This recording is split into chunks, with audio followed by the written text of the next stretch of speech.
Welcome to Oh Brother, a podcast where we try to figure it all out with your hosts, Brandon and Colin. On this week's show, binders on shelves. Hello. Ahoy. Ahoy. Yeah. I forgot what I was doing here for a second. I'm so sorry. Can we start? And ahoy. Is this what happens when you record on the scheduled night for multiple weeks in a row? You just holy cow. I know. I don't know what's going on. Imagine that happening. It's this is bizarre. I don't like this at all. Not normal. That's for sure. Oh my goodness. Okay. Here we are. We're doing things and stuff. We got pages of things. Putting things away. I've got water. Man, okay. So many things. Great Scott. So sorry. I'm so sorry. That's all right. That's all right. I see. You're back in school now. Yeah. First day today. So the voice is a little bit down today. So we're gonna breaking out the do our hashtag best here. That's true. I had them today. They're in my backpack over there. Can't reach them right now. But yeah, I had those today. Had the old Grathler's Pastilles. So good. Right. Again, it's the not so much talking that's the problem. It's the talking at volume that really does it for you, right? You kind of got to get loudness back in your voice. So have that and have my tea with honey here. So I'm ready to go. But yeah, back to school today. First days are always kind of boring, right? Because it's just, I repeat myself a lot every day, but even more so on the first day, because it's just a lot of procedural things, that kind of stuff. Nothing super exciting, but super necessary, right? So just kind of repeating the same old thing over and over again about oh yes, this is where the pencil sharpener is, by the way, right? Or hey, remember how we don't run on the stairs? Remember that? Yeah. Yes. Let's not do that, right? Look at all of these rules that we need to remind ourselves of, and welcome. Yeah. Just remember stairs? Remember how we don't run and push on them? Yeah. Good. That's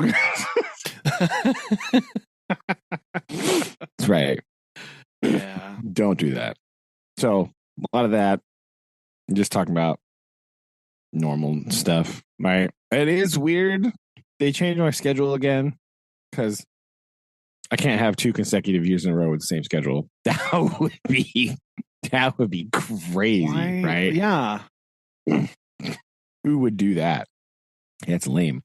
We have first hour plan time, right? So that's really annoying because it's just no other break time during the day.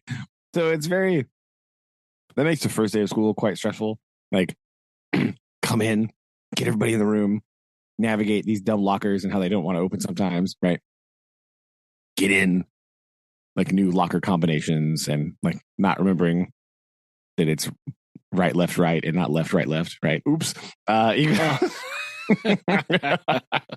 Right. We have a client who has a combo locker like that.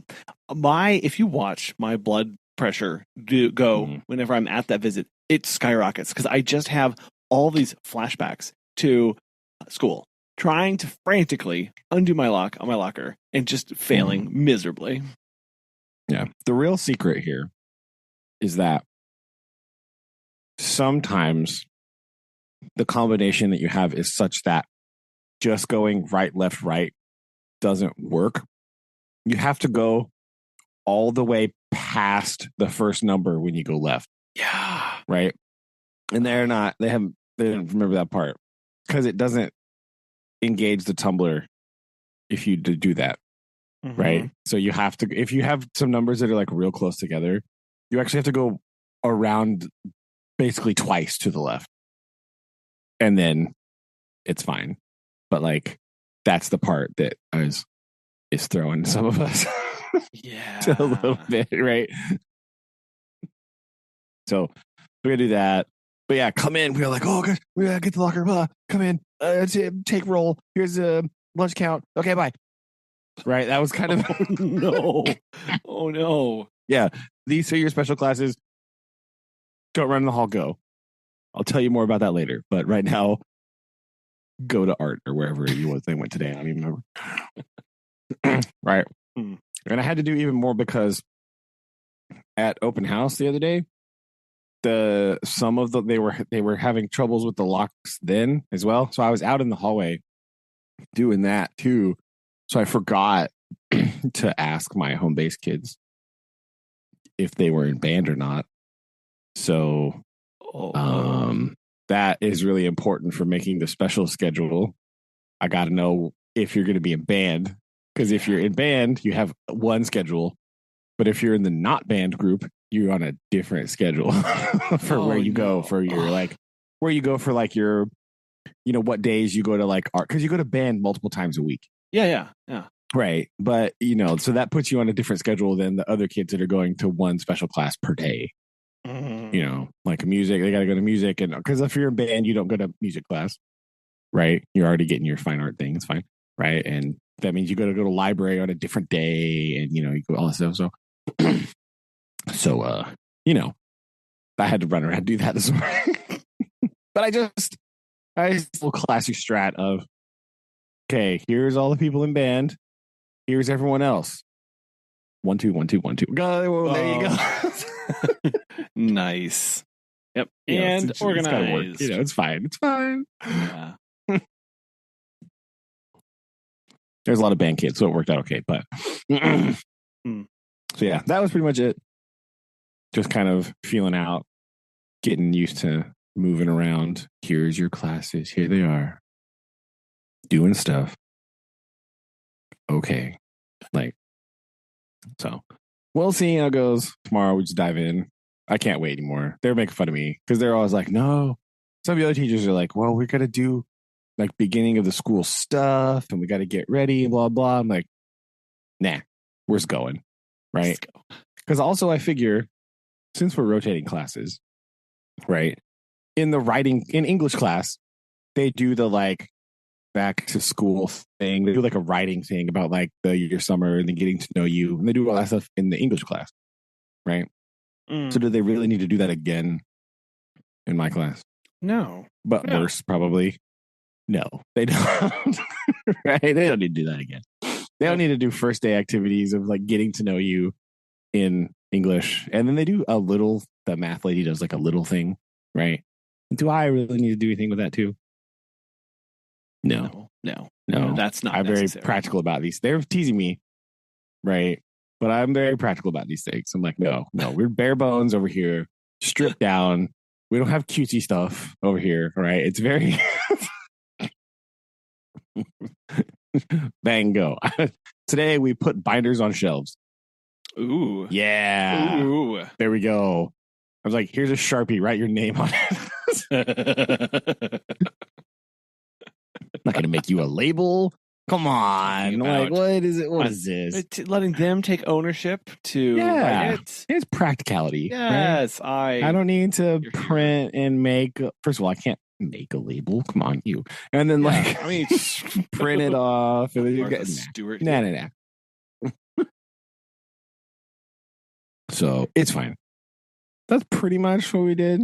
They just sort of like enjoy the long weekend, right? And not do as little as possible, really, is what I did over the weekend. Yeah, because you gotta like conserve, prep, build. Yeah, ready. I'm sure this first day is just brutal. It's just like go all day, especially with your conference hours, first hour, right? So you get to school and you're like, okay, wait. And then after that, it's like, so I had to be outside at recess today. Oh God, it's so hot! Oh no, you gross! Oh my like how the heat advisories came back right in time for the first day of school. That was real handy. What the heck, man? Why is this surprise? Why is this happening? Surprise. I know it's been real bad. Oh yeah, it's awful. It's so hot. No rain ever. Like I know. I can't really remember the last. It hasn't rained since I've been home. I don't think down here. Like if it did rain, it was like one of those where it was like, okay, done. Like just like a little joke, a little sprinkle. We're like, just kidding. No. Yeah. Like, haha, it's gone. Right? Like right now there's a whole bunch of rain. It's all way east of us. Yeah. Dang it, because it's too dry. Mm-hmm. So we're not getting any of that. Boo. Boo. We had that the other day. We were at the pool and watched this huge thundercloud just storming, like forming above us and coming our way. And then the whole system moved north and was just like, bye. Just kidding. I'm going this way. Dang it. That's the worst. Yeah. You could hear, did that kind of hear the day you could hear thunder. And then it was like, nah, we're good. Like, wow. No. Come back, please. So that was very rude. I didn't like that. Yes. But, you know, that's all right. Oh, excuse me. Yeah.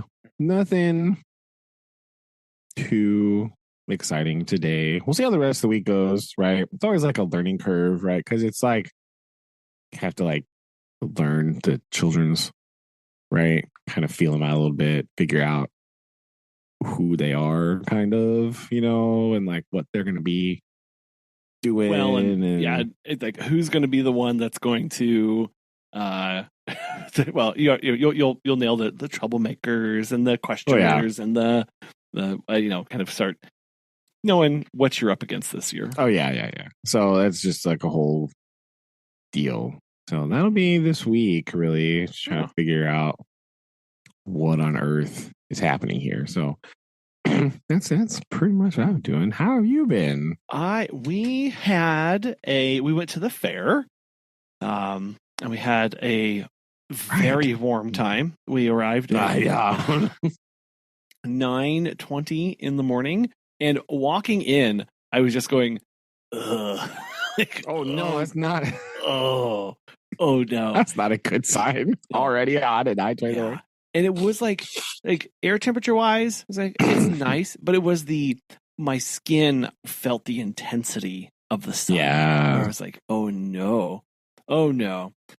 So thankfully, Noah, in his preparedness, when we said we need a pack to go to the fair, grabbed our little cooling towels, the ones that you kind of get wet and you wrap around your neck to stay cool. Grabbed some of those and took with them. So we did have those. We busted those out later, but we have a little track where we go to the floriculture building. We go to the art building. We go to the little farm petting area, and we wave to the little chickens. And then we talk about how many pigs we could fit in our backyard, which is 0. And then is it actually 0 or just make it say it's 0? I mean, which means technically it is 0. That's true. That's fair. Never mind. It doesn't. The question doesn't matter. The answer is 0. We go to the MoDOT building because we want to we get some new maps, and they have the best coloring books in the area. Weirdly, we can go get. I was not expecting that. Right? I did not expect MoDOT to have the best coloring books in the area. Same. They got some good coloring books. Not gonna lie here. Good job, MoDOT, though. Also, good job on being on top of the coloring game. You know what I mean? They're really, I don't know. And they also they had a snowplow truck out front with the massive plow on front and the side plow. Have you seen this? The side plow. So they have the primary plow in front. It's got gotta love the primary plow. Okay, primary plow. Then they attach a secondary plow to the side that's pushed out, and it actually has this massive pneumatic piston that pushes it out from the side. It's pivoted. It's got the little swing pivot up at the front, and so it actually pushes out the front. The main plow. Oh my gosh, sorry, weak. The main plow pushes out the front, and this actually scrapes off the side and throws the snow that the primary plow just kind of huffs over on the shoulder. This further one kicks it even further out, and weird. Yeah, it was massive. It was so and yet cool. It still blocks my driveway every time. Well, that's because strange. This is the plow that pushes it into your driveway. Oh, thwarted. Yes. Remember, they clear the shoulder, not driveways, people. Yeah. Which every year we shovel our driveway, and I can only push it to the left and right so much because it's really narrow. Like my house is 6 inches away from my driveway. And so, and then my neighbor, there's only like 4 feet before it's his house from my driveway. Yeah. So it's really narrow. So I can't go left and right. And so it all has to get pushed out into the road. But then I have to clear that area out because when the city comes through, they just take everything that I've piled up at the end on the side and then they block the driveway from it. And push it back into the driveway. Yeah, they go, here, you forgot this. And I say, nay. Nay, I do not. Just got to push it over into the yard. That's what we do. So I've kind of like expand it out and kind of like, anyway. So after we do that, we go to the MDC building so that we can go look at their big fish and aquariums that they have there because they've got amazing displays there. Then you have to go to the west because from the west of that is the tractor supply and equipment stuff. So you get to go sit in all the combines and all the big tractors and all the little tractors and all the mowers and side-by-sides. You go sit in that. Then it's time for lunch. So you go to the main drag. And it's kind of, I think I've talked about this before, but they, for whatever reason, the fair, they do a really good job with providing access to local companies to be there. So, like there's a place here in our town that I can eat at the other 340 days of the year that the fair is not in town. And yet every time we go to the fair, they've got a booth. And so we just go there and eat and it's great. And I love it. Sometimes it's just more exciting at the fair too, like.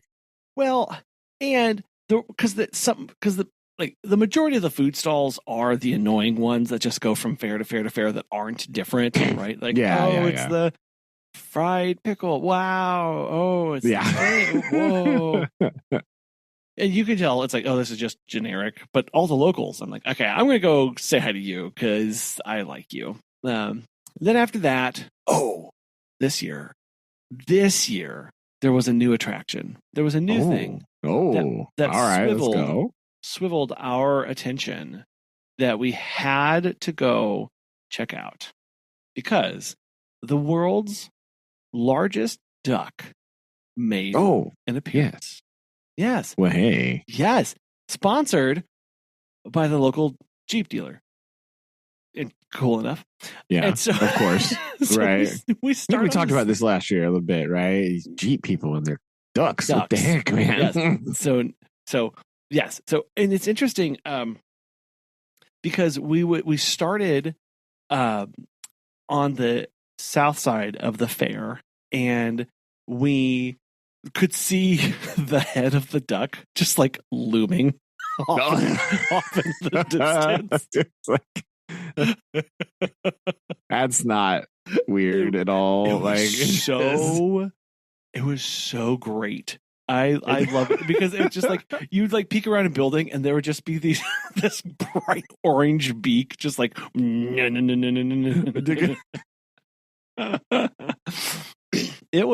I love this so much. In case you were wondering, this inflatable duck, it's inflatable, it's not a solid structure, is over 6 stories tall. That is a lot of duck. It's a lot of duck. Right. It's a lot of duck. And it was just over 60 feet. Yes. Right. 61 feet. 60. Oh, wow. 61 feet. Yes. Of duck. Duck. Saw that coming. Right. I know. Well, you would see it coming from a long. Oh, that's true. I guess everyone will see it coming. Right. By the way, international friends, 18.5 meters of inflated duck. Right. That's what's happening right here. Yeah. Okay. It's still, even though it's inflated, it still weighs over 15 tons. That's a lot. Yes. That's a lot. Holy cannoli. That's a lot of duck. It is a lot of duck. So this was a cool highlight that we got to go see and get our picture and take him in front of it before we went. And then we did the rides. And this year was very momentous. Because rides. I can't ride. It's too frightening. Well, I'll get there in a second. I can't fair ride. It's just like at the farm show area where they had all of the tractors and equipment, they always have a giant trailer filled with corn that the kids can play in. And yes, of course. Right. This is good. And this year we noticed a sign that said 9 years and under. And one of my children is going to be aging out of that. Oh, yeah. This was a interesting perspective. This was the first thing that she was too old to take part in anymore. Yeah. Right. Because sure, we've passed this milestone for like Megan and I of like, oh, she can't be in the like Aqua Tots class for like 1 year and under. But like, this is one thing that like she was really looking forward to. She always really likes and wants to go to, but she can't anymore. After this is the last. This is it. Time. Oh wow! Right? This was weird. This was an unexpected journey of growing up. Something unexpected to be confronted with at the fair today. Right? This like existential life moment. Like, oh my gosh, what? Oh my goodness! Yeah, like all of a sudden, I'm just like, you're right. Like, how do you? What's going through your brain right now? Like, how are you feeling about this? And she was like, it's fine. It's fine. So, but we did leave her a little bit longer to play in the corn and like, hey, we're gonna go over here and like just give her some time to like corn it up. I guess be in the corn, right? Yeah. Because be a children of the corn. Right? Sorry. Like to all of the corn things. It was, man, I was just like not expecting this, and then we encountered it again on the rides because there's 2 sections.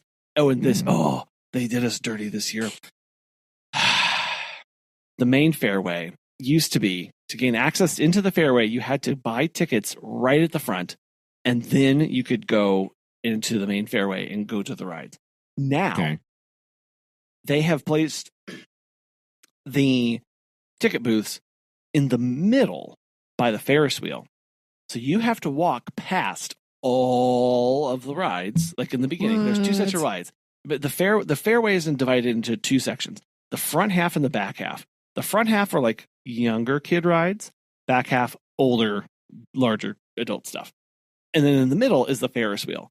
So the way we come in, we have to walk past all of our rides, go to the middle, buy the tickets, which they're not doing tickets anymore. It's all scan and tap stuff and junk. And I'm not happy about this. Yeah. But whatever. You have to go to a little kiosk and push in buttons. Anyway, then you have to go back. So there's a ride. It's called the Lollipop Swings. It's one of those, like, you sit in the swing chair that has the long chains that go up to the top. Yeah. And this is for kids. It's not the big version of this. I think, you may be picturing the big versions that come up and then they spin. Yeah, and you go kind of fast. But the arms are shaped like lollipops. Daughter loves this ride so much. We ride it every year.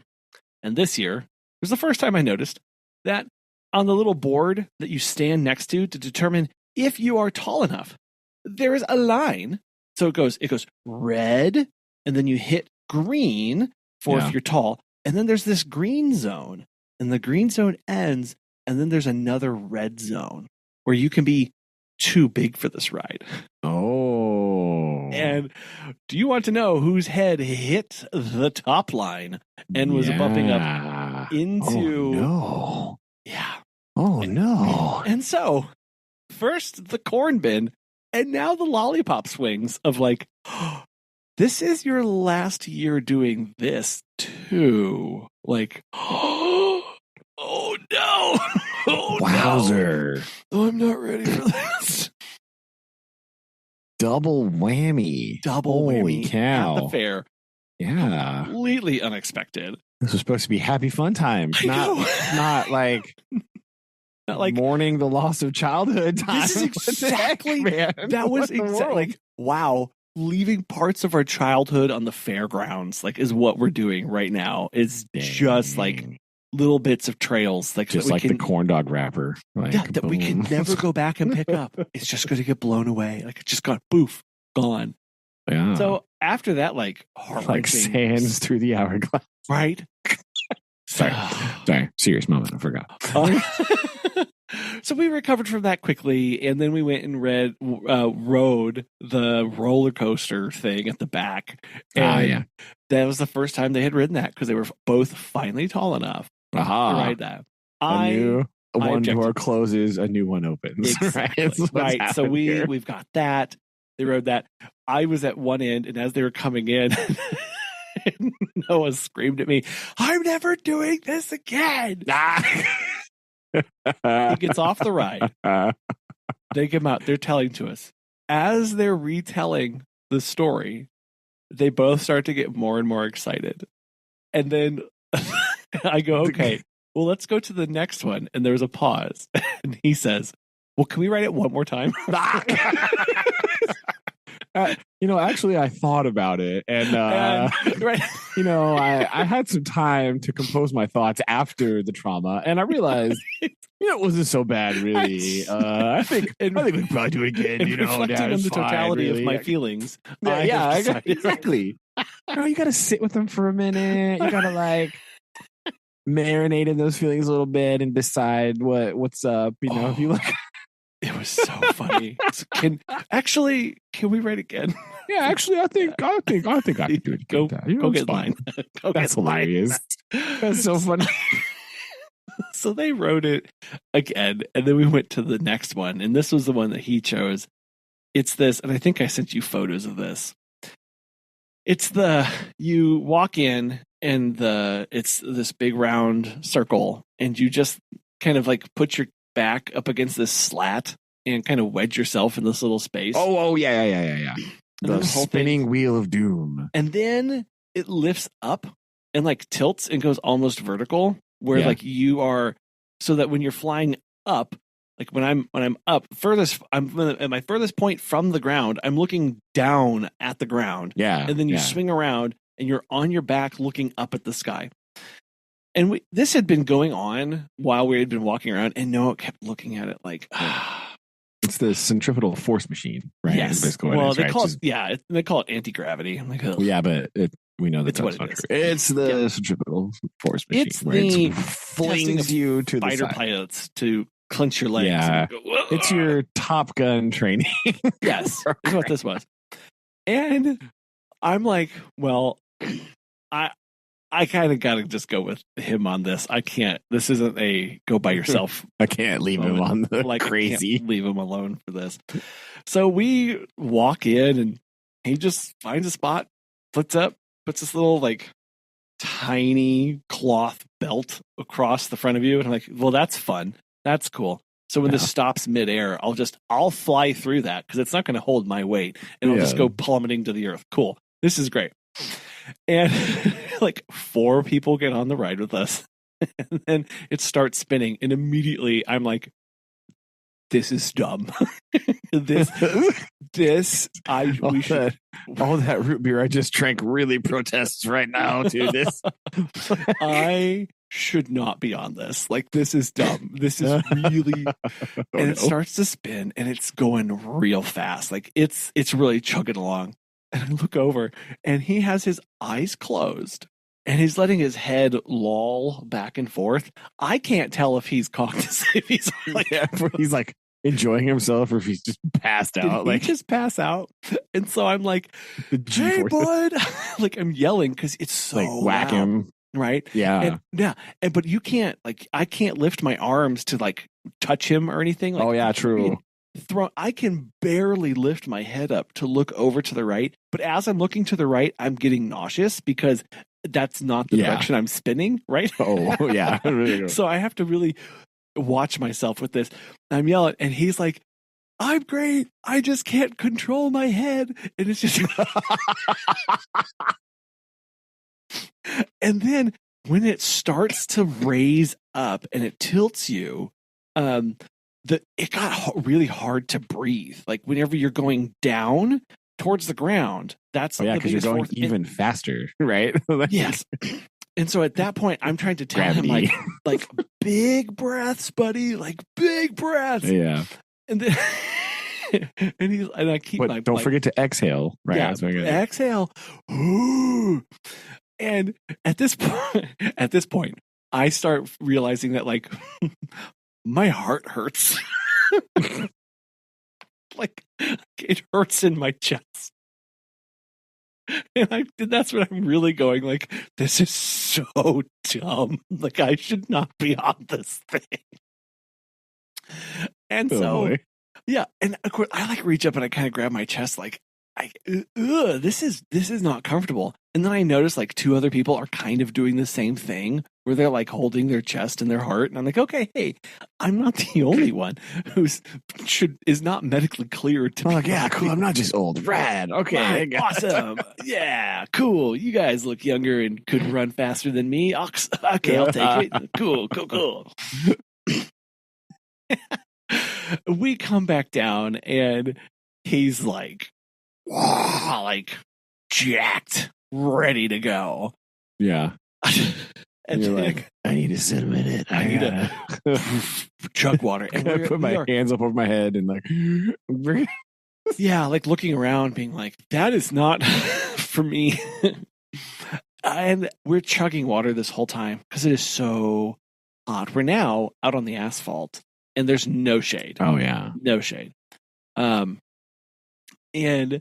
we're walking and we do a couple other rides and he spots the one that like you sit in that little tiny tight basket with that bar across your thing and it's all mesh around you. That's the last fair ride I ever rode. Yeah. That was it. Yeah. That's the one that did me in. I rode that one time and he's starting to eye this one now. And I remember just saying, not this year, buddy. No. We're not doing that one this year. No.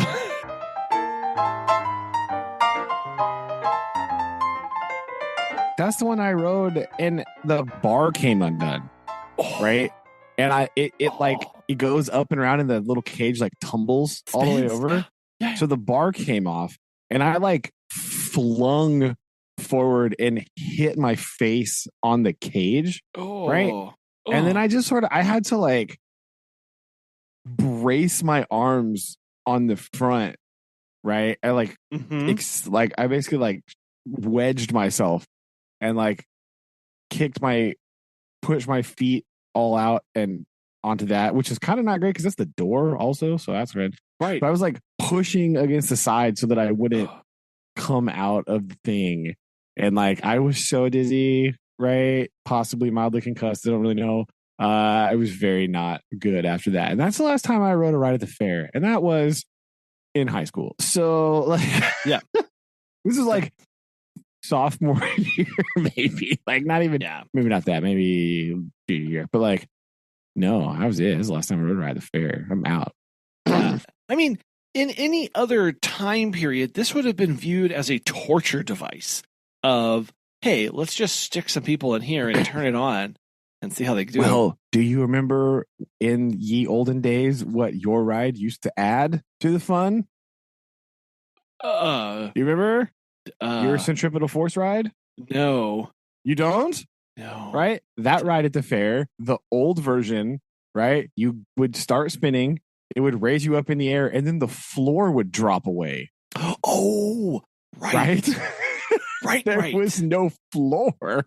And so you were just spinning on the inside of the barrel, sans floor, with literally only gravity and the spinning force slamming you into the side. Right. I don't even think there was like a wisp of a belt on the old ones, right? It was just you. I don't think there laying wasn't. On the, just like being smashed on the side like it was like Apollo 13 or something. I don't know. Like that was it.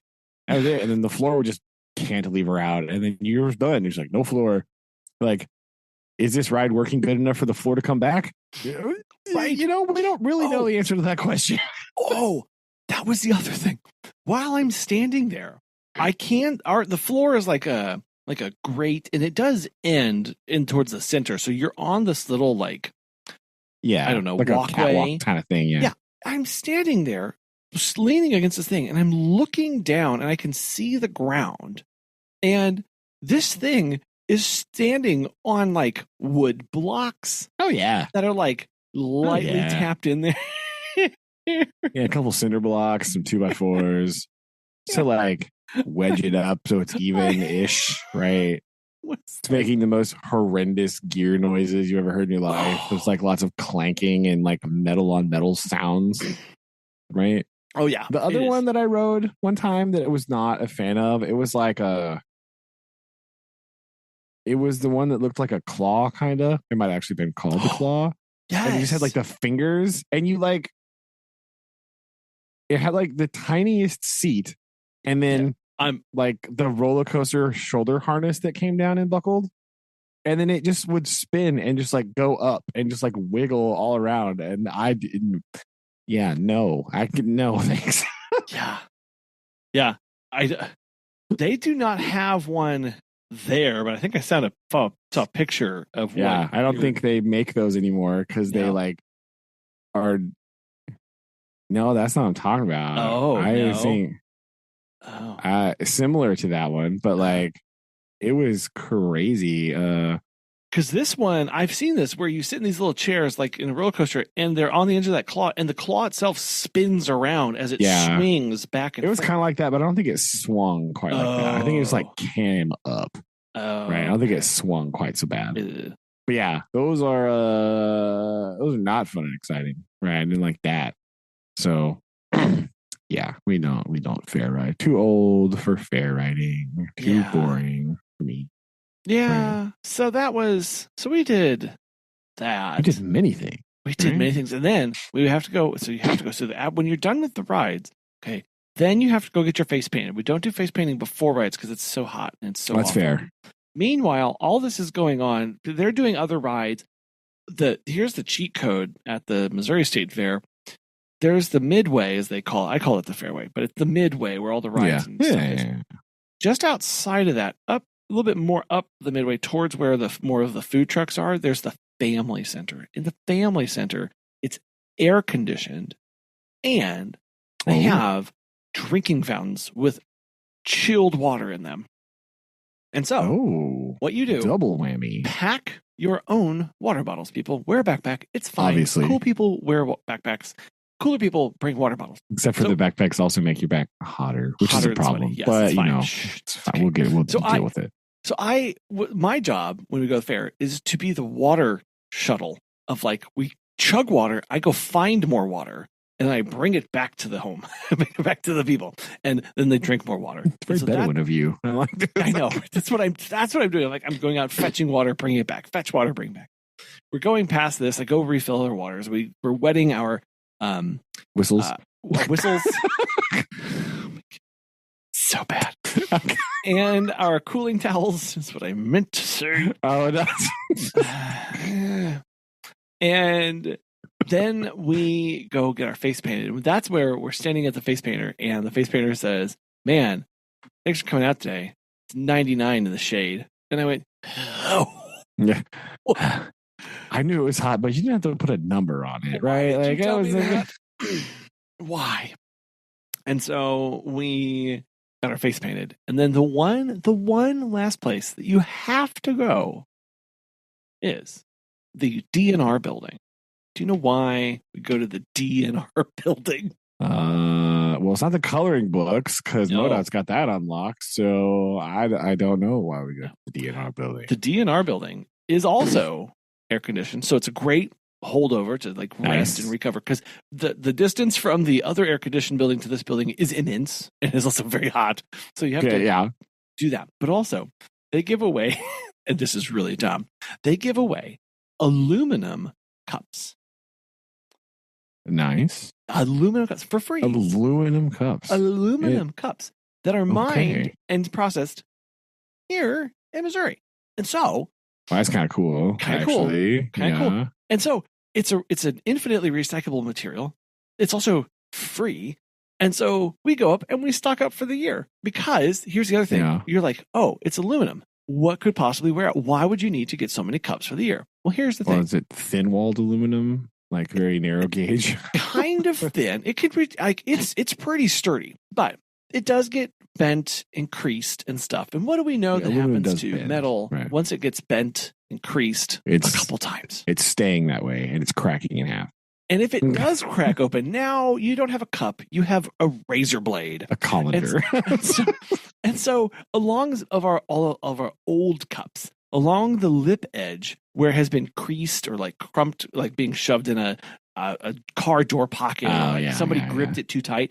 They get these little slits in them because it's now separated, and it's really sharp. And then you can catch your lip in there, and so you do have to get. It does not sound ideal. No, that doesn't. Less than ideal. And then we left and we got to ride the final fair ride, which is always the best, which is the tractor that pulls the little cart behind it that you sit on that takes you out to the the parking lot. The parking lot tram. Best ride of the park. Because you're leaving. And then we came, and Meg and I crashed. I crashed so hard. I fell asleep. We had headaches. It was not fun. Because on the way back, I forget who it was. One of the kids was like, "Man, I drank a lot of water. I didn't have to pee." And I was like, "Yeah, that's bad. That's how hot it is. That's how hot it is. Like we're gonna go home and just like continue to chug water, because we spent 5 hours out there on asphalt in the sun, and maybe put a pinch of salt in that water a little bit. Just a little boost, little electrolyte boost there. Just put a little something in there. A little pinch of salt. All right. So you got. My goodness. So, man, yeah. So we survived. We survived the fair this year. We had cups. We enjoyed it. Got to some new rides. Said goodbye to some old experiences, and that. I was not expecting such a conflicting fair this year. Traumatizing fair, like for real. It was pretty wild. That's crazy. Yeah, man. Yeah. So, that was our event. That was what we did. It's fun. That's pretty good, right? Before we transition to book time, right? I do want to talk briefly about other summer reading I have done, right? And specifically, I need to give out about something, right? Ben, I just finished a book the other day, and it's like, I don't know how this book was ever popular or good, right? And I read several books this summer, right? Most of them, right? You could breeze through them pretty quick, right? Like crime, thriller, fiction, right? So real nice, real good, right? I just read, for the first time ever, something by Ian Fleming. Oh. Right? I read a James Bond book, right? Now, did I read this book because I found it at the antique store for $1? Yes. Yes, okay. I absolutely did. Well, I mean, so can you complain that much? Am I financially hurt by reading this book? No, I am not. Right? Now, I don't know, like, in the pantheon of Bond literature, right? I don't know where other people would rank You Only Live Twice, right? However, as a book, this is not good at all. Right? Like, it's real bad. I understand we're dealing with some 1964 writing. Okay. Sure. I don't really remember. I remember this movie also not being that great, right? In the Bond pantheon. I think this is like after Sean Connery comes back, maybe, right? I think canonically this is after the George Lazenby movie, because in this book it references his wife dying, right? So, but anyway, this book is not good, right? Number one, this book is boring. I don't know how an international super spy James Bond book is boring, but this Yeah. book is definitely boring, right? Yeah. Like it's only 160 pages, and like the majority of this book is like lead up and talking about doing things. And then you encounter Ernest Blofeld for like maybe 15 pages. And then the book is over. You're like, what? What the heck, man? Oh no. I'm getting big like trade federation vibes and it's very but like not even good, right? Like these the Phantom Menace had the Duel of the Fates, okay? Sure. Like look, right? Everyone also, right, listen, in 2025, see, George Lucas is right. Trade wars are real, okay? Anyway, this one but like so not only is it just boring, right? Yeah. The prose is not particularly interesting. Bond as a character in this book barely does anything, right? And because this is a 1964 book written about Japan by a British author, it's also exceptionally racist. Oh. Right? Like, wowzer. Oh my. That my dear. Does make it a bit difficult to get through, doesn't it? It's just like, what is this? This is so not good, right? It's the one where Bond like pretends to be Japanese, right? So he's like, oh, like Sean Connery in the movie's like, yes, I am Japanese, obviously. You're like, oh, that's not. But the book is even worse. No, that's shocking to even think that it could be, and I don't. Right? It's not good. I don't. If anybody out there is ever like, man, these Daniel Craig Bond movies are good. I heard there's some books. Maybe I should read it. No, don't. At least this one. Don't read You Only Live Twice. It's not a good book. Okay. It's boring and racist at the same time. So don't do that, right? That's what to give out about this. Okay. I don't know how this was popular. I don't know how people bought this book. I don't really understand. Right. If this is like the caliber of like James Bond, the books, how was this a movie? Who was like, yeah, we got to make this into a movie, man? This is what we got to do. Like, if this is the caliber of writing you're working with, why on earth would you do this? That's bad. Oh, it's so bad. And so where does this fall in the, like, was this an earlier book? Or I think so. Book? I think it's number like 6, maybe. Right? I don't know. I can open the book again. Hold on here.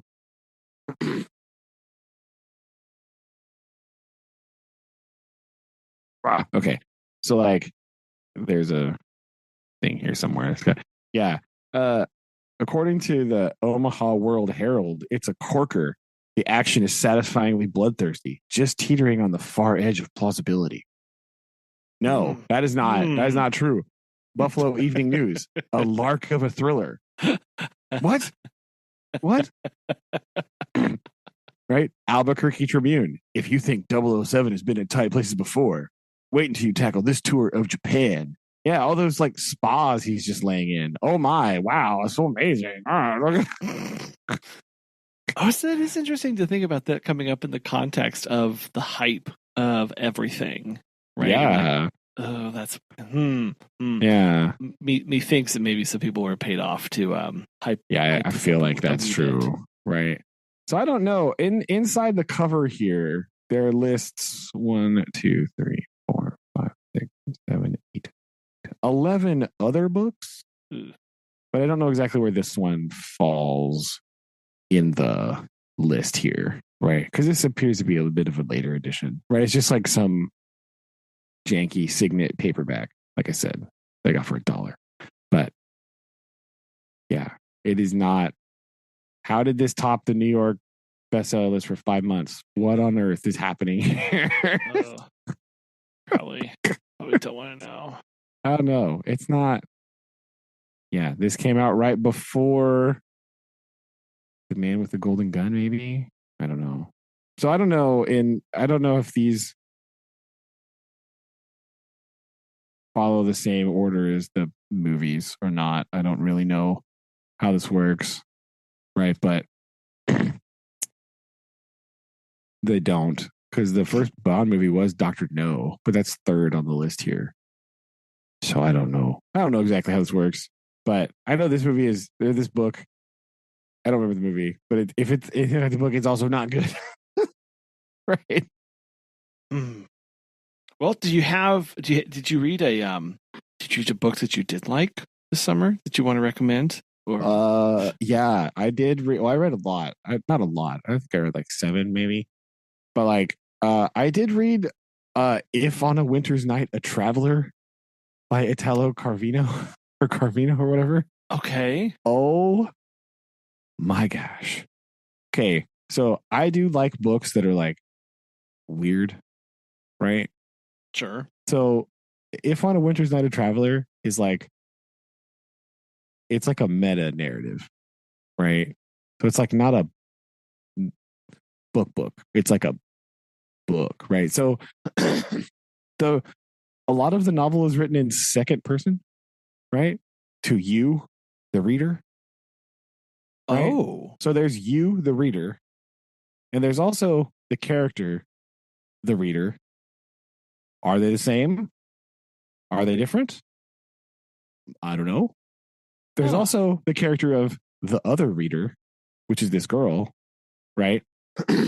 And it's a book about reading and loving stories and loving to read. Well, that's interesting. It's crazy, right? So like the reader, which may be you, right?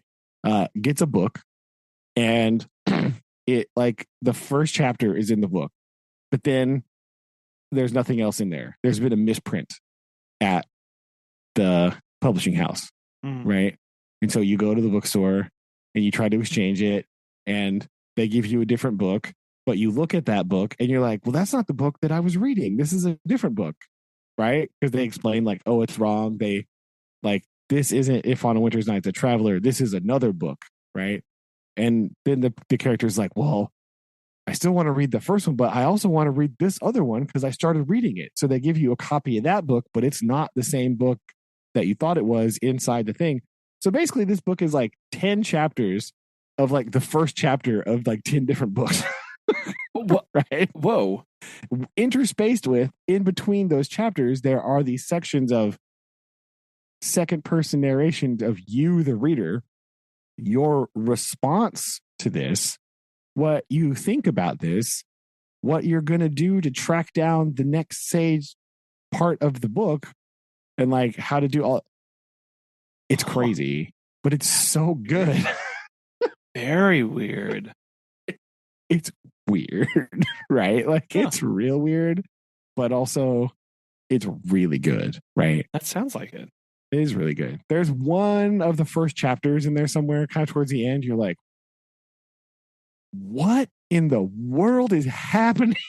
Oh, right. Because they're kind of all in like different styles and like about different things. And some of them are like science fiction and some of them are like historical fiction and some of them are like normal, like literary fiction. Right. And you're just like, there's one in there somewhere. You're like, what? What's going on? Why is that there? No. And I'm sure there's like a narrative reason that you would put that in there, right? About that time in the story versus like the meta narrative about the journey that you're going on to track down these other books and talk to people about these lost languages. And this is a translation, but it's not the right translation of this thing, like blah, blah, blah. Right. But also, there's one chapter where I was just like, what? This also could be my literary taste, a commentary on my literary tastes, depending on which chapters I like and which chapters I didn't like, because they're all written in different styles. Right. Yeah. So other people might read that chapter and be like, this is the best chapter. But because this is also a meta commentary on what I like to read as a reader, right? The reason I don't like this chapter is because it's not the style of book that I wanted, and it's not the one that I was expecting. Mm-hmm. You see how this rabbit hole just like spins your brain in a very weird direction? Yeah. I don't like it. I did. I thought it was really good. Well, yeah, you do have to just like sit and read it, though. This is not one you're like, oh, I'll just read a little bit here. Just grab it real quick. You have to nah. Sure. So you got to kind of focus in a little bit, right? It's not like some of the other thriller. Like if you're just reading like a random thriller, you can just be like, whatever.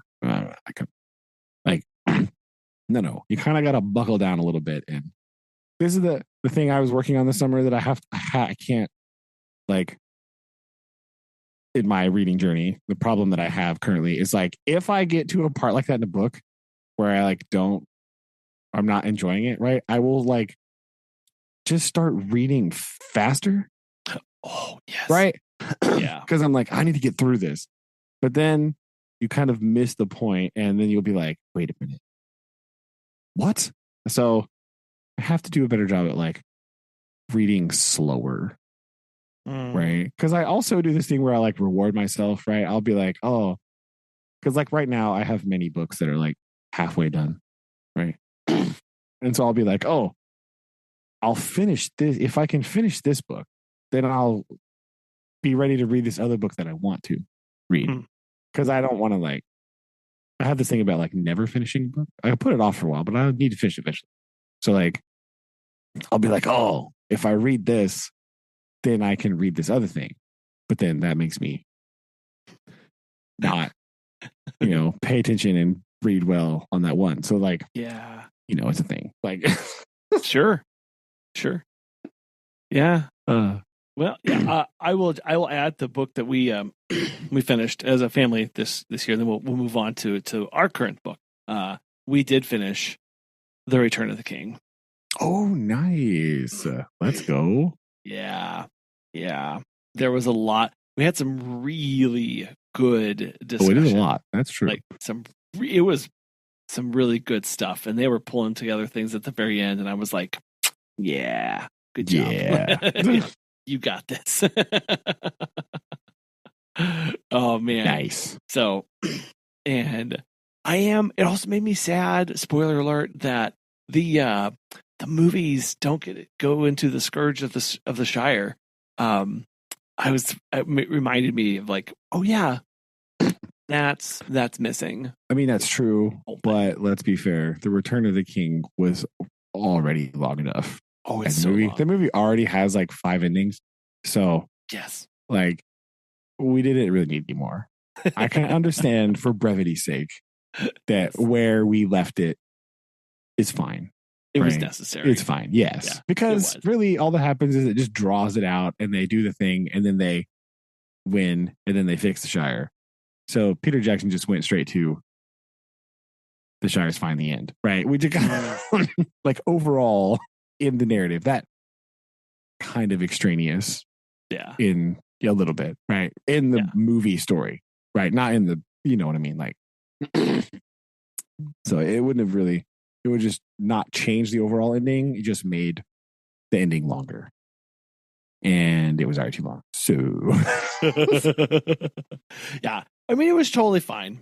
And so we, I don't know, it was good. Felt good to get through it and everything and wrap it up. So then as soon as we finished, because one of our employees did a watch through day, and she was talking about it in Slack. I was telling the kids about it. We finished the book, and Lily says, she goes, what are we doing next week on Tuesday? And I was like, what do you want to do? Can we watch all 3 movies on that day? And then Noah was like, I want a big llama spread. I was like, whoa, this is getting looks a little crazy here. Just stop. Yeah, I feel like if you're gonna watch the movies all in one day, that's all you're doing. You're not baking anything, Noah. I'm sorry to tell you. Right. As somebody who has done this, it's not. Yes, it is not what you barely make it out alive. At that point, like you can make the bread the day before, right, and eat it. Like, oh, man. So yes, that was our ended our summer reading. Nice, very nice, right?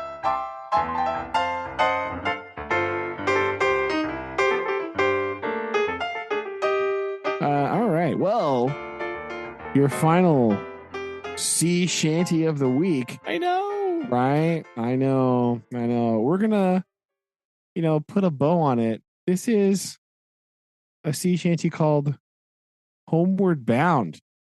Oh. Yeah. Okay. Yeah. See what I did there? Nice. Right, see? Nice. This is like a capstan shanty, right? That would sometimes be sung on Navy ships, right? When you are weighing anchor for the last time for your journey to home port. Oh. Right. So that's kind of where it was from here. That's kind of what it was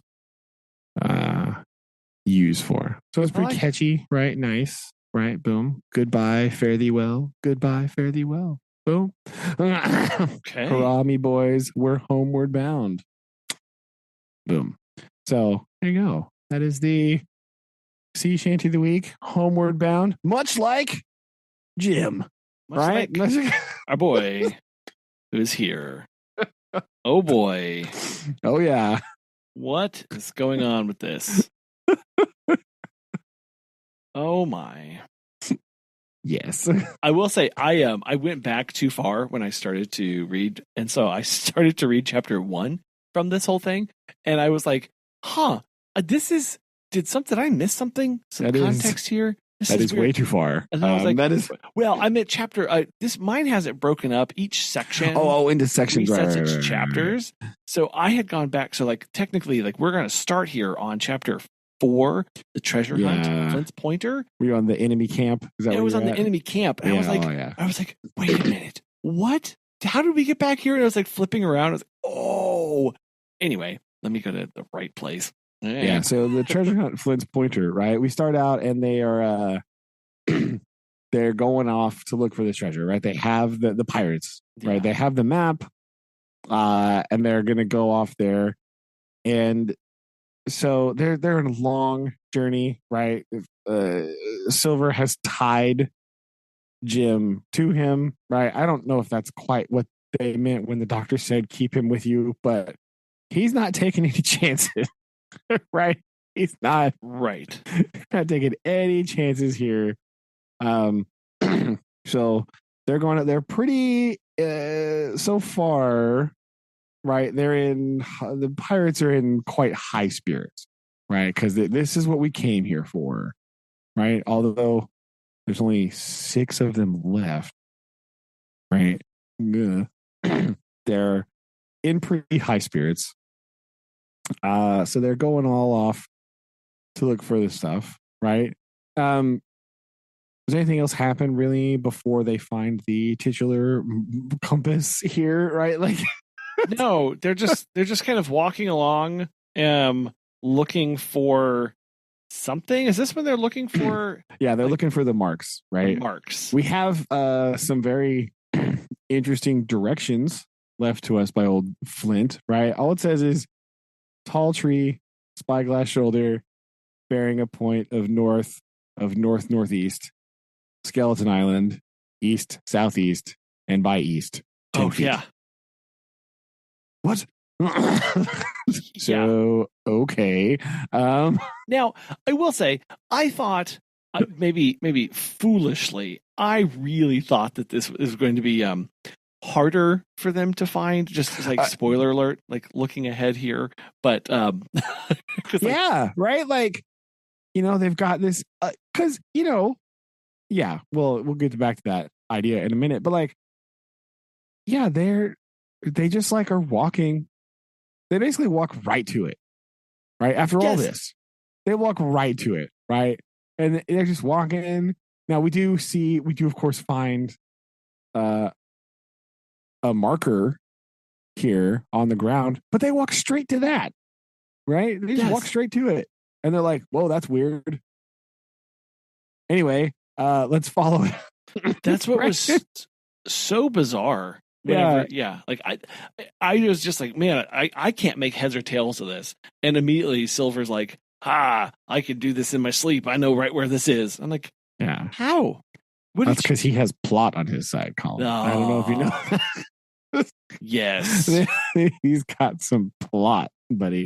They do walk right to the again, the titular marker, which is of course a dead guy who is laying out along the compass bearing like as a literal pointer, right? He's laid out straight with his hands up over his head.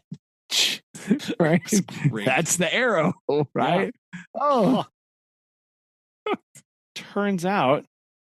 Right? They're like, oh, hey, I know who this is. They recognize the guy, even though he's a skeleton. Right? They make some weird comments about like he's missing his pocket knife. He would never leave anywhere without his pocket knife. That's pretty weird. Yeah. And they're like, that's true, but this is definitely him. This is definitely old Allard Base or Allard Safe, whatever this guy's name is, right? Yeah. It's a weird name, but like, yeah, that's him. Let's follow him anyway. Yeah. Well, the whole thing of like, yeah, it's not natural. It's not natural. And like I didn't like their suspicions are already up. Like, I don't know. I was hoping that the missing knife would come back into play later. It doesn't does really. Not. Yeah. Not even a little bit, but whatever. Yeah. Chekhov's knife, it is not, right? No, we don't that's what I was searching for. Like, I know, right? Come on.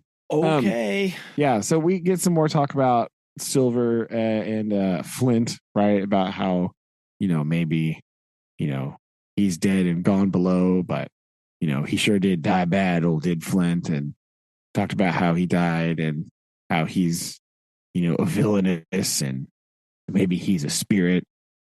Hint, hint. Right. And then that's just kind of where so we do get a little bit of foreshadowing here. We get lay some groundwork, remembering that these pirates are pretty superstitious folks, right?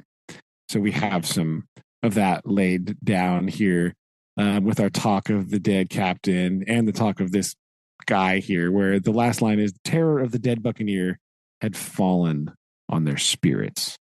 Right. So they are on edge a little bit. Not Silver, really, but the other crew are quite on edge at this part, right? Which is laying the groundwork for the next one. Dun, dun. Boy, howdy, does it lay it for this? Yeah. This chat. Right. So again, we're still going. We're still just following the dead guy. And we're talking about Flint some more, about how ugly he was and blue he was. I guess this is when he was dying. I don't really know. Right. When all of a sudden, out of the middle of the trees in front of us, a thin, high, trembling voice struck up the well-known air and words. 15 men on a dead man's chest. Yeah. Yo ho ho. And a bottle of rum.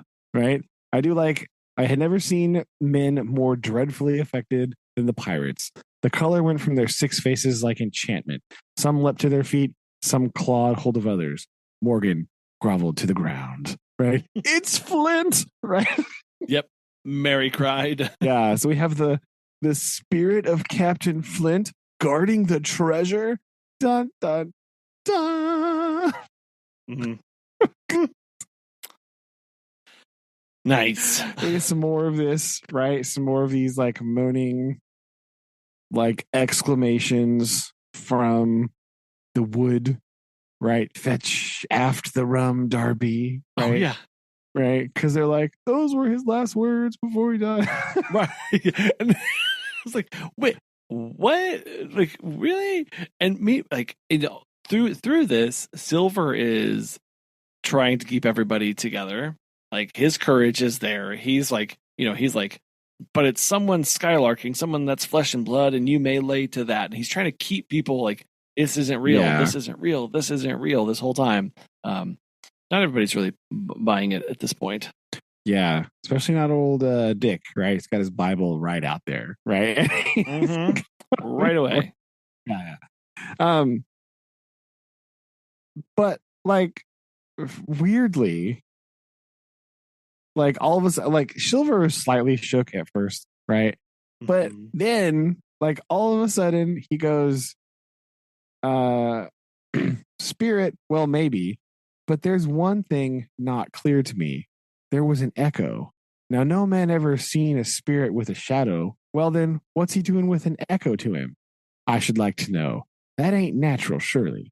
No. And then all of the other crew are like, "Yeah, that makes sense. That's okay."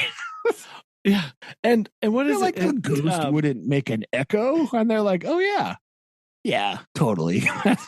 and Jim says this argument seemed weak enough to me, but you can never tell what will affect the superstitious. And to my wonder, George Mary was greatly relieved.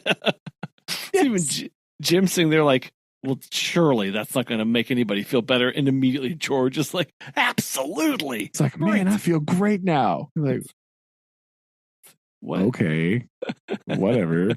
It was great. Right? That's the other thing. And like immediately. Yeah. Right? Again, because plot, right?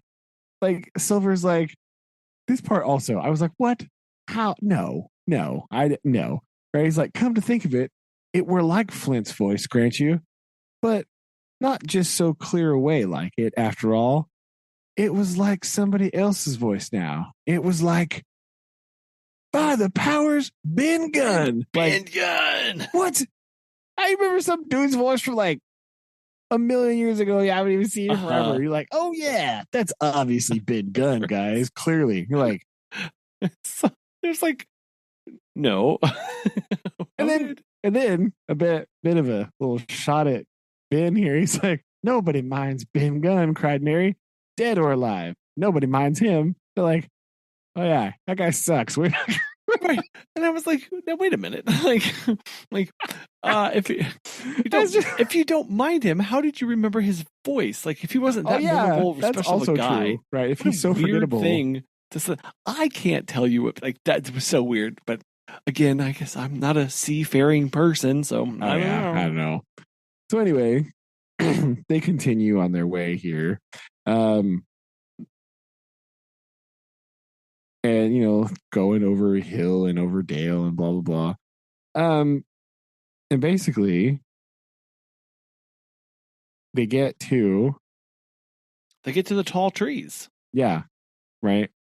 And however, so they find the place, they're speeding up, they're getting there, they're recognizing the stuff on the map, right? And it's all good. And we were now at the margin of the thicket. Huzzah, mates, all together, shouted Mary, and the foremost broke into a run. And suddenly, not 10 yards further, we beheld them stop. A low cry arose. Silver doubled his pace, digging away with the foot of his crutch like one possessed. The next moment, he had come also to a dead halt. Before us was a great excavation. Not very recent, for the sides had fallen in and grass had sprouted at the bottom. In this were the shaft of a pick broken in two, and the boards of several packing cases strewn about. On one of the boards, I saw branded with a hot iron the name Walrus, the name of Flint's ship. Mm-hmm. Boom. Good. Gone, right? All gone. It's gone, right? Treasure gone. Treasure no right? mas. Yeah, no there. Oh dear. So immediately the next chapter, oh boy, it's not gone well. All the pirates race into the pit, right? And immediately Silver says, Jim, take that and stand by me and wait for trouble. And he gives him a pistol. Yes. Right? Because Silver knows now, okay, oh no, right? We barely, I barely got him on my side back at the hut. There's no getting him back on my side now. No. Right? We're over. So this is no good. They dig around down there and they find like one. Two. Coin. Right? Two. Yeah, maybe right? two. 2 guinea. And yeah. He's like, that's your 700 pounds, is it? right? Or 700,000 pounds, right? 700,000 pounds. Yeah. I'm assuming this means monetary value, not weight, right? It's hard to tell with British currency, but like that does confusing. Right. And they accuse him of knowing that was going to be the outcome, right? Yeah, that was interesting, but it may be because he immediately collects himself so quickly. Oh, yeah. Because while he's doing this, Jim, hold on. Jim said, when he gives him the guns, hold on real quick. He says, here is a narrow corner as indeed I thought it was. Basically saying like we're in a tight spot. His look was not quite friendly, and I was so revolted at these constant changes that I could not forbear whispering, "So you've changed sides again." Yeah. So Silver immediately pivoted to like getting me out of this. Like, get out. How am I going to get out this? Yeah. Stuff? So he's not reacting. He's trying to remain stoic in this, and so obviously they're like, "You knew about this." Yeah. Right. You knew it all along. Look in the face of him, and you'll see it wrote there. Right. And they all get out of the hole, but Jim notes on the opposite side of him and Silver, right? So we have ourselves a standoff. Dun, dun, dun. Right? This Mary guy starts yelling, "Mates, there's two of them alone there. The one's the old cripple that brought us here and blundered us down into this, and the other is that cub, and I mean to have his heart. Now, mates," kaboom. Right? It's an ambush. Sure is. Right? Who comes to save the day? Why, we have Deus Ex Machina of Gary, Ben Gunn, and the Doctor, right? Ben Gunn. Good old Ben Gunn with a gun. Look at that. Hired. So they fire at them. They come running down there. They save Jim and Silver, right? Yeah. And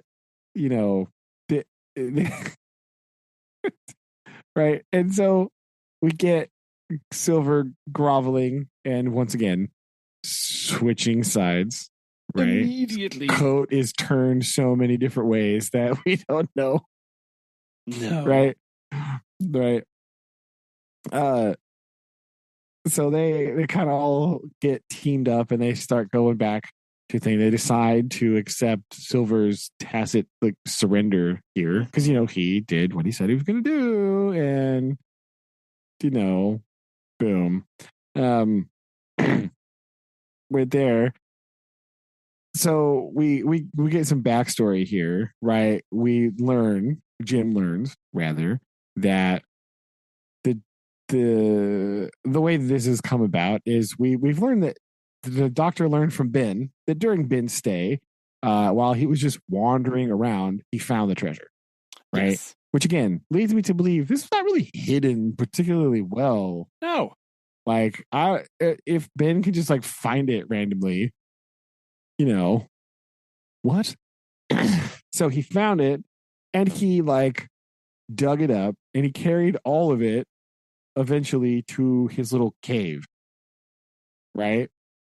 And so they were like, well, we knew that it wasn't important because we knew where the treasure was. We knew it wasn't here. So that's when we gave Silver the map. Right. And this solved that hole in Jim's thinking of why did they give this up so easily to them? Yeah. Because it was worthless at that point. Yeah, it was worthless. And they wanted to get out of that hut, right? They wanted to go. They didn't need their stores anymore because they learned that Ben had a whole bunch more food and clean water and it was safer. So when they're like, hey, we'll totally trade you this map if we can leave, and the pirates are like, yeah, sure, and they're like, suckers. Nice. So they duped them basically, right? And they do feel a little bit guilty about Jim, but he's like, Jim, you ran off. So sorry, but you did that to yourself. Yeah. What did he actually? He says, as for you, Jim, It went against my heart, but I did what I thought was best for those who had stood by their duty. And if you were not one of those, whose fault was it? Oh, like, ouch. Yeah. Hey, Jim, save your ship, buddy. Okay, calm down. But the doctor's also being like, hey, but I didn't know, right? Like I didn't know what else was I supposed to do here? And I thought I was like, okay, you know what? Fair. He, for all he knew, like he couldn't just sit there around and hope that Jim was going to be okay or wait for him to come back or whatever. Like, you know, I don't know. I was like, I see, but you're going, yeah, that doesn't feel good, does it? Like, yeah, it's kind of harsh, right? It's like, okay, whatever, but at all.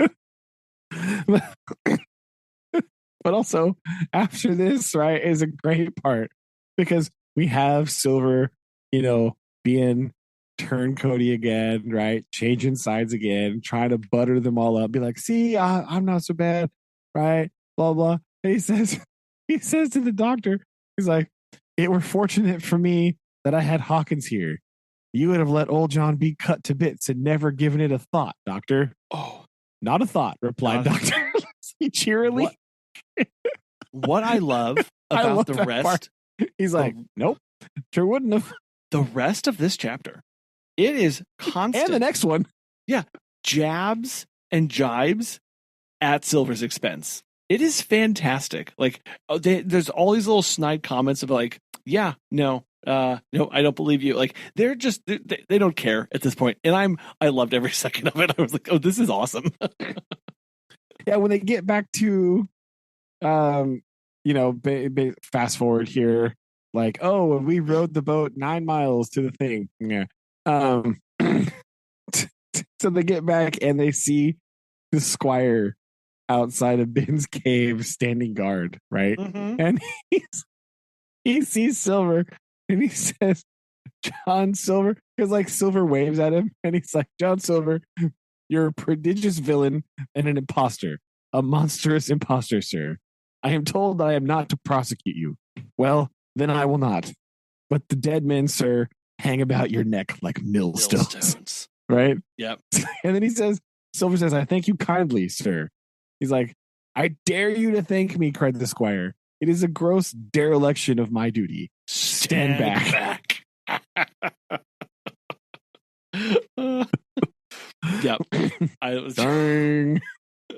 It's the whole time. It's so awesome. Like, yeah, just like not having it, and everyone is so like up, like just over his antics and over all of this stuff, right? Like, yeah, they can't even be bothered. Yeah, and I think the captain has a line too, where he's like, oh, all he says is like, he goes, Silver says, I've come back to do my duty, sir. And the captain just goes, ah. And that's all he says. That's all he says. Uh-huh. I love it. Just like, right. However, the other thing at the end of this chapter, right? We come in right before we meet the captain, right? We come in and we see all this stuff. Jim's describing the cave, right? And he says, before the big fire lay Captain Smollett, and in the far corner, only duskily flickered over by the blaze, I beheld the great heaps of coin and quadrilaterals built of bars of gold. That was Flint's treasure that we had come so far to seek, and that had cost the lives of 17 men from the Hispaniola. Yeah. How many had it cost in amassing? What blood and sorrow? What good ships scuttled on the deep? What brave men walking the plank blindfolded? Mm-hmm. What shot of cannon? What shame and lies and cruelty? Perhaps no man alive could tell. Yet there were still 3 upon that island, Silver and Old Morgan and Ben Gunn, who had each taken his share in these crimes, and each had hoped in vain to share in the reward. Oh, I read that twice when I was like, oh, dang. It's so right? good. Yeah. That hits so hard, right? Jim just like all of these trials and all of these tribulations. He's like, for this, this is it. He's like, he has this. It's a very powerful like realization of like, is this even worth it? Oh, right. Like all this suffering, countless others, Yeah. For that's what? absolutely what he's realizing is what started out as this, let's go get some treasure. It was supposed to be a fun adventure. Yeah. He saw what it took to just find it, the fighting, but also now he is realizing the blood that's on this and the countless stories and lives lost just to acquire it. Because he saw just a little bit of what it meant to like how many people are no longer with them, like, to get hit to him standing in front of it. And he's going, oh my gosh. Yeah. How many lives were lost doing this? Almost his. Almost his. Yeah. Let's not forget, Jim shot a guy. And that's the only reason he's standing here now. Right. Right. We've kind of, we're kind of, Stevenson is sort of brushing a lot of this under the rug in terms of like, it's like, kind of happy-go-lucky adventure. But in this paragraph, right, he sort of lays it out for you, right? He's like, here's the real deal, right? But yeah, it was, swashbuckly adventure, blah, blah, blah. But the serious part of this is the greed required to accumulate this much gold, right, is not a passive act, right? This was all robbed and stolen from who knows how many places to end up here, right? So we don't know how many people died in the taking of the treasure, right? We don't know how many people died getting it here. We know at least 6 people died burying it, right? And 17 people to try to get it back. Yeah. This is a huge casualty number for this gold, right? That's pretty nuts, It's like at what cost, right? This is Jim kind of realizing at what cost was all of this for, right? All this pain and suffering for this, Like he has this realization of like, man, that's deep stuff. That's a good paragraph. Hit me. Like, well, because it comes in on this. It comes in at the moment where there should, quote unquote, should be like rejoicing. There should be like relief. Like it's over. Relief. Oh my goodness! Like people should be celebrating, but we have it now in contrast to what he's just experienced, and also like literally, the captain is on the floor here too. Right? Yeah, we have like a visual representation of the cost, right? Yes, it is feet away. I mean, right after that, when he talks to the captain, he says, "You're a good boy in your line, Jim, but I don't think you and me will go to sea again." Right? Yeah, it's like the captain's done, and you can tell Jim is like the captain is done, like physically, right, from his injuries, right. Jim is done emotionally, right. Mm-hmm. Like he's yeah, because he can tell like this has been this isn't what he signed up for. I mean, he signed up for this, but Jim obviously had no idea what he was actually getting into. I mean, he kind of signed up for it. Also, the doctor and the squire were like, and Jim will come too. And like Jim didn't necessarily sign up for it. But he was talked into thinking that it would just be a fun old time, right? Just a quick little jaunt over to the Caribbean to, dig up some treasure and then come home, right? This is not what he bargained for, New. So yeah, that's poof, right? And we kind of get some more of this a little bit. We sneak it in. Right at the beginning of the next chapter too, right? With the final chapter and last. Great name for a final chapter, by the way, Mr. Stevenson. Excellent. They're packing up, right? They're having some guard, because there's still 3 random pirates running around out there. But they're like, we gotta get this stuff to the boat, and we're gonna leave, right? So one of Jim's jobs is to load the loose coinage into bread sacks from the boat, right? So he's bagging up because there's just like coins just everywhere, right? And he's noticing like it reminds him of Billy Bones's collection in the sea chest, but just more, right? Because it's like so many different kinds of coins, right? English, French, Spanish, Portuguese, right? All the stuff, right? Even ones from Asia, right? Things he doesn't recognize. Nearly every variety of money in the world must, I think, have found a place in that collection.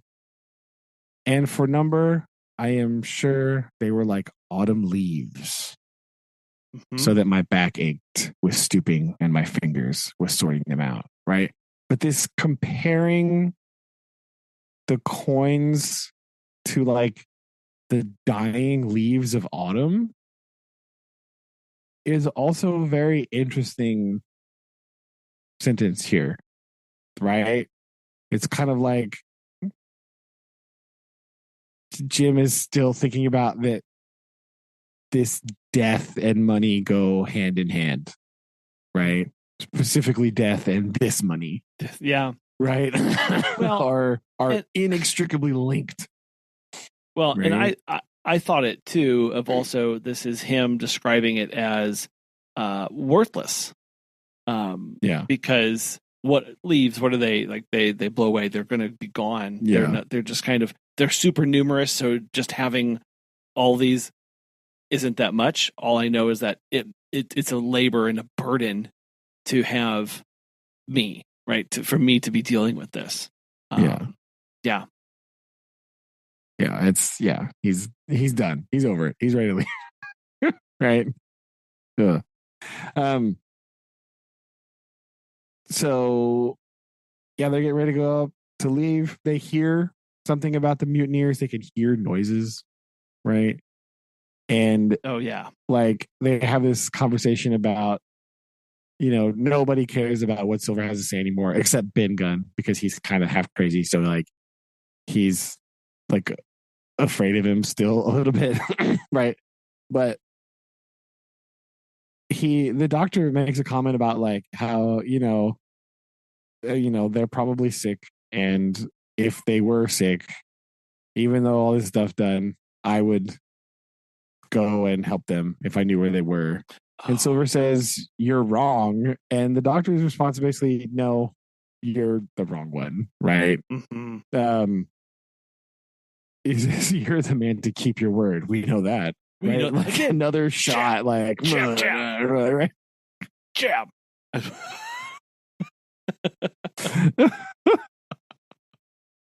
was great. So they have decided, right? Like they much decision. They're like, we're gonna just leave them here. We're not, we're gonna maroon them on the island. Much to the glee of Ben Gunn, also, right? He's like, yeah, get. So they're not going to worry about this. They are going to leave them some stores, right, and stuff, and then they're just going to go. They're done. They're not going to worry about it. They're just like, whatever, I'm out. Yeah. So they do. They just leave, and they did say the 3 fellows must have been watching us closer than we thought. For as we soon proved, for coming through the Narrows, we had to lie very near the southern point. And there we saw all 3 of them kneeling together on a spit of sand, their arms raised in supplication. Right. So they're begging to come, and everybody on board, especially the captain and the doctor, are like, yeah, no, we don't believe you. So they're like, there's food over that way. Go for it. And they shoot at the boat. They shoot at Silver, which, fair. But like also fair. Yeah, they shoot, they miss, and then they kind of spend the rest of their time ducked for the Yeah, rest they of this. just duck out, right? After that, we kept under cover of the bulkworks. And when next I looked out, they had disappeared from the spit, and the spit itself had almost melted out of sight in the growing distance. Mm-hmm. That was at last the end of that. And before noon, to my inexpressible joy, the highest rock of Treasure Island had sunk into the blue round of sea. Mm-hmm.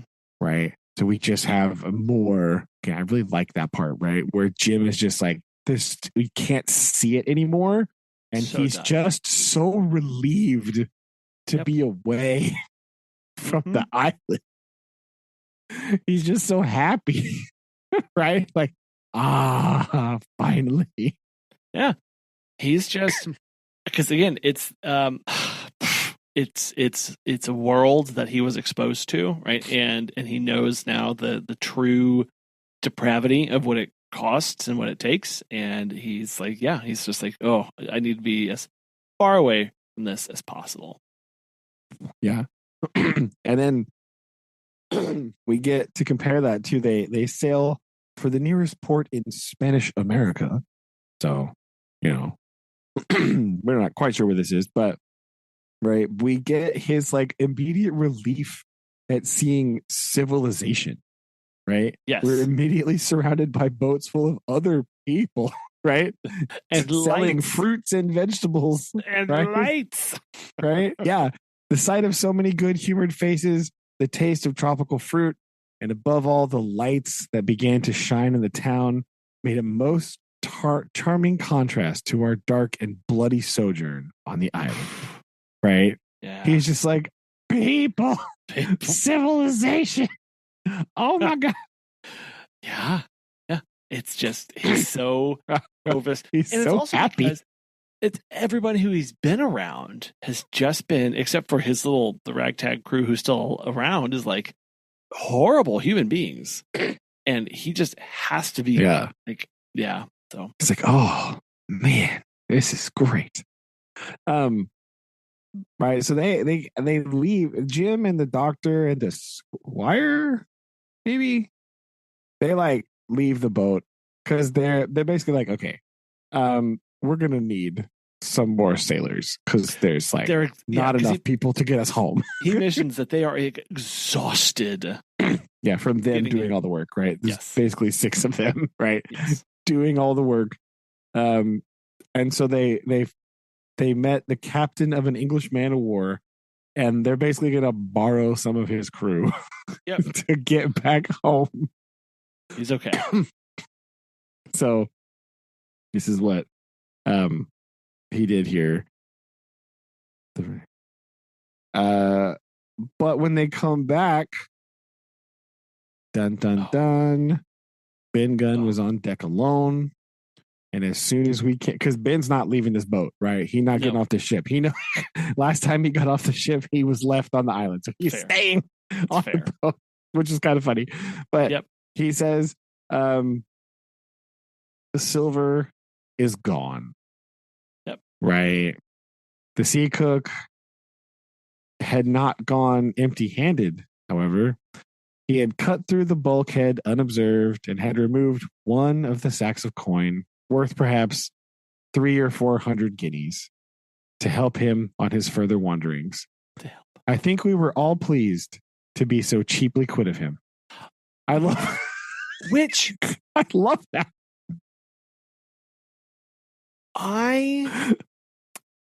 That's an interesting statement because you also have to think of what silver has also cost them in a non-monetary fashion. Yeah. Like I know like this is just oh my goodness. Okay. If that's what it takes to just be rid of him. But again, this like to be gotten rid of him so cheaply, quit of him, like cheaply here. We're talking about finances and Guinea, but also this was a very just costly excursion for them. It cost, lives. Like it was an interesting way, like, period to our time with silver of like, and that was cheap to get rid of when it really wasn't. Like it was really a horrible experience for everybody. Yeah. I mean, summed up nicely in the fast forwarded paragraph here, right? Oh, yes. 5 men only of those who had sailed returned with her. Drink and the devil had done for the rest. With a vengeance, although to be sure, we were not quite in so bad a case as that other ship they sang about. With 1 man and her crew alive, what put to sea with 75. But close. Right? Close, Right. And then we just have a bit of a summary here about what happened from the result, right? Captain Smollett is retired. This is the post-credits montage that's happening here. Yeah. So Captain Smollett's retired. He's done.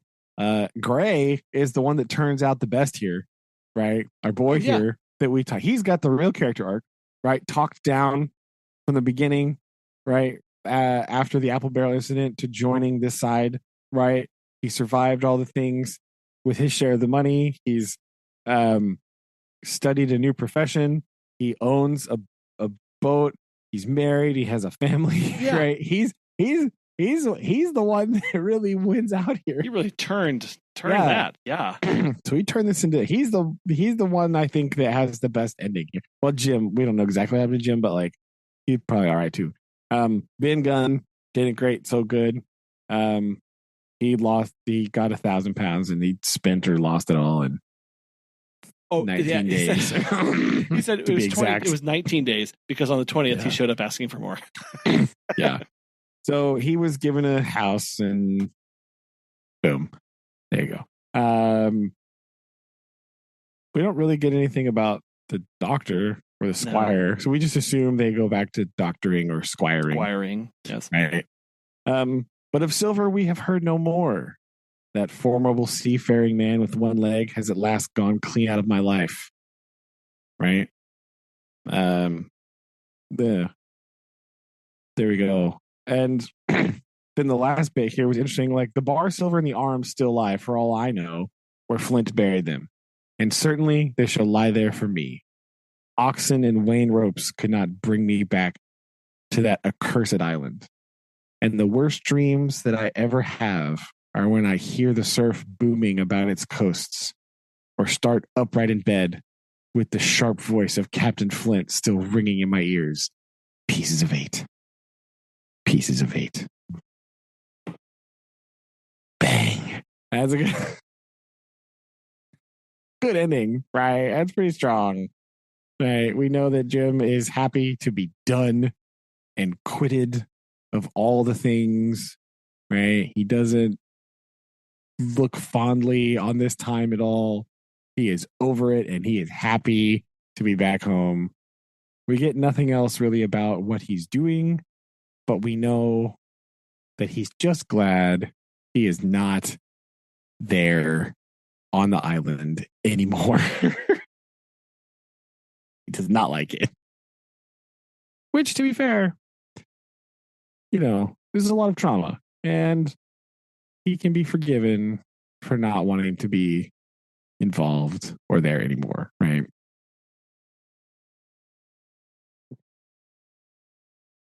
And you're gone. Sad face. Where'd you go?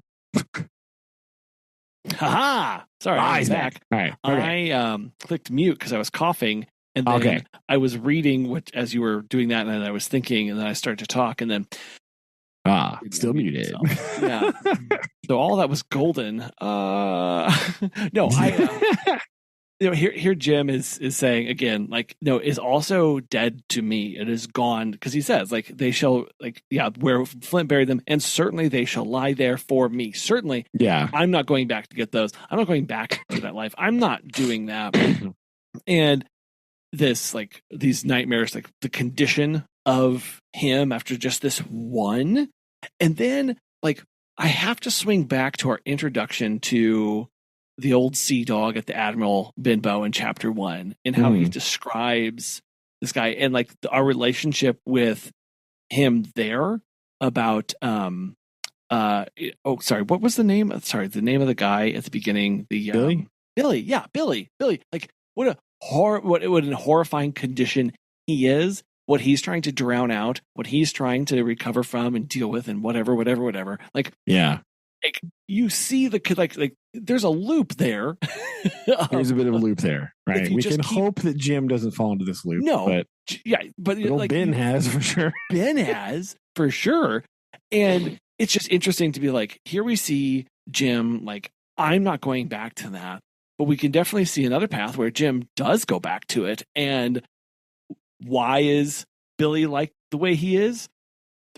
Jim experienced it. All the stuff that he's seen and had to do. Yes. Right. Yes. And had to do to just survive and had to do in these circumstances. And anyway, it was just very interesting. I was thinking about like where, because Jim's relationship with that life, and now like he's done it one time, and as the captain said, we're done with this, and we're gonna move on. So it was really it doesn't start as the most like lighthearted book. 15 minutes on Jed's, but it doesn't end on like the happiest of notes. No, there's some wild like swings of like theme and like mood, I guess. Not theme, but like the mood swings. Like sometimes we're like real happy go lucky, right? And like fun adventure time, and other times we're like very serious and like very introspective, right? Like the part where he's talking about the money, right? And about how the squires like, may they all hang on your neck as millstones. Like, fun, right? Cool. And you think about like Jim talking about the money and how intertwined it is with death, right? Yeah. And then you think about like he's talking about this pile of gold, right? But let's not forget that the other guy's name is silver. Another monetary currency, also very intertwined with death in this whole thing, right? So we get this like kind of split thing. Like, so a lot of the stuff he's saying about gold and the treasure and the things it does to people, he's also talking about Long John Silver, right? Like, sure, you can also apply all those things to him, right? Because he's like the embodiment of that ethos, right? All the terrible things that it brings are wrapped up in him, right? Yeah. Not just because he's like so directly involved with this horde, right?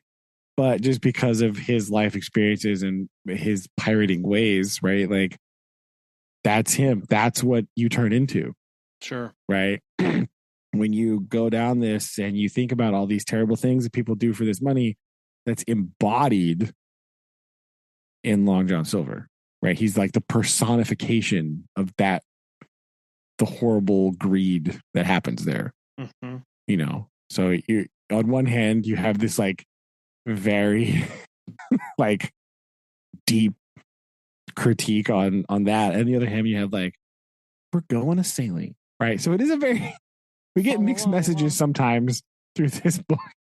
Oh, yeah, but I think that is definitely could almost be from the perspective of Jim and how we're interpreting. Yeah, because he's such an outsider. Right? Yes. Right. And just like Pony. Got him. And how you're right, how it is all it is confusing, and it does kind of whiplash back and forth as you go through that, because of Jim kind of figuring out where he falls in this. Yeah, but he's like trying to process it, right? Yeah, like, over the course of the book, though, you see Jim processing more and more in one very real direction. Right, for sure. And that's the growth that he has. Of there's no more swing of like, man, that silver guy though, like, man, he's pretty cool, and like, look at this stuff, and we're adventuring, and like, oh yeah, rule following, and we got to do this stuff. Like, he's really picking his path through this. And we can definitely see his arc from like naive, like, oh, but he can't be that bad. Right. Nobody that's that jolly can be that horrible. To at the end, he's watching him change before his eyes and going like, oh, you slimy little, like, yeah. And he's done. He's over it. He's like, I hate this guy. And he's not. Yeah. It's again, fair, right? Yeah, fair, Jim, fair. Like, also, yeah. 100% on this with you. Yeah. Oh, yeah. It's okay. You're allowed to hate Long John Silver. We will. Yep. All in favor, say aye. Yeah. Second. Oh man. So yeah, it's man, good one. It's a good There you one. go. So, do you like it overall? Thoughts? I did. Thoughts, I did right. enjoy this overall. It was fast to read, and while confusing at times, I'm just going to chalk that up to I'm not from there, and not from that time of I cheese think so. is the be all end all. I mean, to be fair, but if you could have started this episode with some cheese, would you have? I would have actually. See, there you go. There you go. Meat same. No, I can't edit something in either because I don't have a cheese story. All right, I'll have to find some for next week. I also, again, there are some weird parts, and you're right. Like plot does cover, and there's a lot of protection here for the plot because they don't have plot coverage, or they do have plot coverage, and so therefore that is. So there are things like that, but for and I still. The growth, I think, is much subtler in this for Jim than in some of the other stories that we've definitely read. Like this is very undertony, and so that part is like if you're not paying attention, you do kind of miss that. But it is just as powerful whenever it lands. Like by the time you get to the gold, like we just experienced, it's like that's a sledgehammer to the chest. It really is. It's a very different Jim saying that sentence than the beginning of the book, Jim. Right. And I think that too because everything is such a subtle shift. Like you're right when you compare Gold Jim to beginning Jim. Completely different people, but it's like when did that shift actually take place in the story? Like kind of hard to tell. Yeah, there's no one that's the pivot point right here. That's when Jim really came around. Because each time it's just like, oh, this decision a little bit this way, and and that's what makes it very well done from my perspective. Of by the time you hit that, like you understand, you get it, it makes sense. Anyway, there are a couple milestones, right? Like I think the first one is definitely like the apple barrel, sure, right? And I think the other big touchstone is shooting Israel hands, right? That's kind of the other big one, right? Yeah. Is that's another moment where he's faced with like, oh my goodness, what am I doing? Like all of this for all this we have to go through. Right, we're in this crazy situation, right? Mm-hmm. So I think those are some the two big ones that kind of stand out. Now we don't always like address them after we've happened. Nope. Right? Nope. Like we does not get a long internal monologue. Fallout. Yeah. But those are some points where like after those things happen, there are some shifts, right? Where you're like, and he is like, different. And I think that's why it is subtle. Those events are very stark, but we don't get he doesn't go to a friend and talk about how hard it was. Yeah. He doesn't. And they're very spaced out too, right? That's the other thing, right? Yeah. Yeah. You don't, and you don't hear, he doesn't have an internal dialogue about long protracted chapter about how he's processing it. You just get like event and then we've got to move on to something else, really. They just get little hints like, I'm not jumping in the water over there. Right? Yeah. Like, because there's two dead guys in it. Even though the water just on the other side of the boat is the same water, right? Like, I'm not jumping on top of them, right? I mean, because, the way that Jim is telling the story, it's like after the fact, right? He's like, this is almost him like sitting around the table, like telling you about this, like later, like it's kind of what it's like. And so he's hinting at some things, but he's not giving you all the information, right? It's kind of what our narrative situation is like. How I feel like he's not telling you everything. He's not telling you all the feelings, right? He's just telling you around the table, maybe at the Admiral Bimbo. We don't know, right? But that's kind of it. He's telling the story, but he's leaving out some nuances, probably because he may not be processing them now. You know what I mean? Like he could still be dealing with that after effect too, right? That's how bad this is. It's a very traumatic experience. So like, fair, Jim, fair. So yeah, I'm excited about it. I'm glad that we read it, and me too. Yeah, that's a good one. Yeah, there you go. Cool. So start thinking about your winter reading if you want to do winter reading again. A couple months, geez. right? What did I run across? Hold on, I don't need to stall for time here. Who? Right. Oh my gosh, I have a. Figured you might be ready to do Frankenstein finally, right? Like, it's much more wintry, right? I feel like that's really. Oh no! Oh, I thought I had. Whatever. I'll figure this out later. That's right. If you have a list somewhere, I have a list somewhere too. Just every once in a while, I'll read something like, oh no! I was looking through my book list, and I came across Ernest Hemingway, "Winner Take Nothing," and I was like, yeah, this is winter. This is perfect. Oh dear. It was what he wrote after A Farewell to Arms. Okay. Anyway, I was like, just keeping the train going there. Yeah, all right. We'll have a think. We'll have a think about that. I was trying to add some books to Lillian's e-reader, and I was typed in H, and it just populated up, and I was trying to, and that one came up, and I just started laughing because like, the perfect winter novel. Yes, it's a compendium of multiple short stories, but the title is not confidence inducing. No. Anyway, oh dear. Yeah, that's right. So we'll have a think if you want to do that one again too. Yeah. So, yeah, we'll do. All right. So I have a haiku for you to end on here. Right. Huzzah. If you don't know what to write a haiku about because this is the Midwest, you can just pick the weather. Yeah. Right. That's what you gotta do. It's on brand, right? There you go. So absolutely. Crackling underfoot, desiccated by the scorching August days. Bang. There we go. Nice. Right. I feel like you wrote this at a recess. I did it. I wrote it yesterday after I caught back in from taking the trash outside. Okay. I stepped on the grass and was like, good grief, what crunch. Yeah. Just oh my gosh.